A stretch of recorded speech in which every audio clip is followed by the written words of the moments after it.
Mara mekjikile o tshile lewete mara o tla o destroyela career o nka sa tlhaloganye pila o sa mo tlhaloganye pila o tla kwa o šiana o nagane gore hey thinking hey you twiste yana o jikela.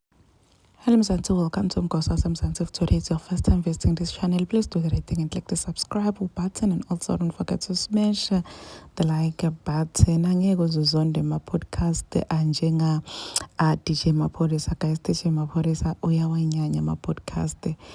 I remember ngalesikhathi kutoze kudumele indzaba ya Scott Maphuma ngalesikhathi aye ako podcast ya LTDO wafika khuluma tendete snacks lapha ngema-fans akhe awaye kubhala i-post lapha ku-Twitter bhala ukuthi ya nama-podcasters aruna ama-career abo, and people dragged him ukuthi hayibo wena ma-podcasters akawendanga lutho.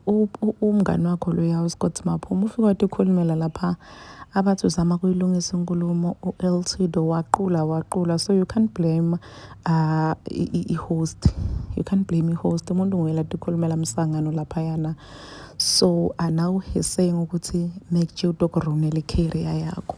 If nje ungaya lapha ku-podcast yakho utokurunela i-career yakho ngendlela ukuthi uyothi uma ufika lapha ukhulume something ayitshintsha ayibhekisele so that yena tokhona kuthola ama-views when i-career yakho iwe because bantu bokuqala bakhulume ngawe. So uthi yena nje into lemhlanganisa nema-podcast nje akadingeni and I don't remember ngimbona ku-any podcast that u-DJ Maphorisa, and akusena ukuthi bam-invite obvious he's big, like he's very big, but guess ungulo muntu vele ukuthi akawathanzi ama-podcast akafuni nje ukuthi bohlala naye babhizi bam-interview bambotata indzaba because akafuni kugqinaza akhuluma kabi bese sekuthiwa uthi.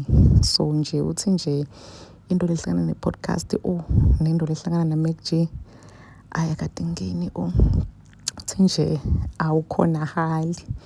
Please do comment what you think below down on the comment section. Don't forget to hit the notification bell so that you can be notified whenever I upload a new video. This is the end of my video. I am signing out, so goodbye.